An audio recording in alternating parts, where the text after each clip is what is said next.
The Old Testament, Exodus 16, verse 14.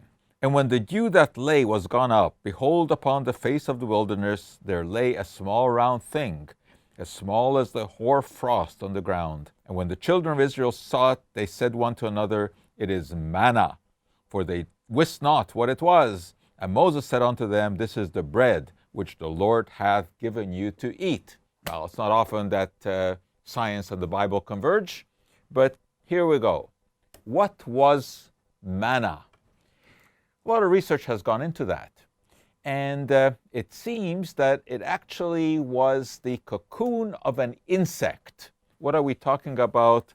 This is the insect. Small beetle, and its cocoon has a very, very sweet taste. The insects live on various plants in the desert, so it's a realistic possibility. The world first heard about this in 1855 at the Universal Exhibit in Paris. And what an exhibit it was. Actually, Queen Victoria and Prince Albert attended. That was remarkable because no British monarch had set foot on French soil for about 400 years. Well, at this exhibit, there were all kinds of things. The world was introduced to the sewing machine, McCormick's Reaper, Goodyear's rubber had an exhibit there. And also on display was a small jar of Trehalose.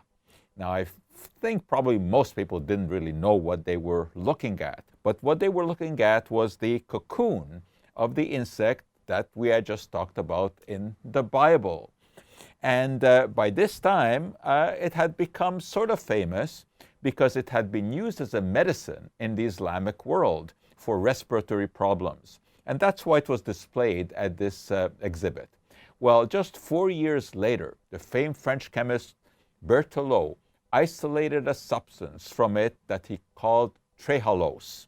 And Trehalose turned out to be a simple sugar, two glucose molecules joined together. It had a very, very sweet taste. So no wonder the Israelites liked the manna, supposedly from heaven. Well, today there's an interesting twist to this story because Trehalose has become quite a widely used food additive, not only because of its sweet flavor, but because it has a unique preservative property, especially when it comes to frozen foods. When frozen foods are thawed, very often the texture is not the same as before they were frozen.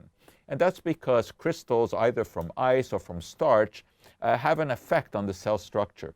Well, it turns out that Trehalose has an inhibitory effect on crystal formation, so it is used as a preservative in many, many foods.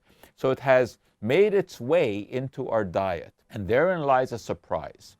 Turns out that since about 20 years ago, there has been a significant increase in infections in hospitals attributed to the bacterium we know as C. diff, Clostridia difficile. Well, this is a pretty nasty infection, especially because it often strikes older people who are immunocompromised. And now researchers think that there may be a link to Trehalose because this has become so widespread in our diet. And it turns out that there are strains of C. diff that love Trehalose as a food, and therefore they are nourished by it, and they will outcrowd other bacteria. So it's a very interesting story. Of course, just because we have seen an increase in Trehalose and an increase in C. diff infections doesn't mean that one is causing the other.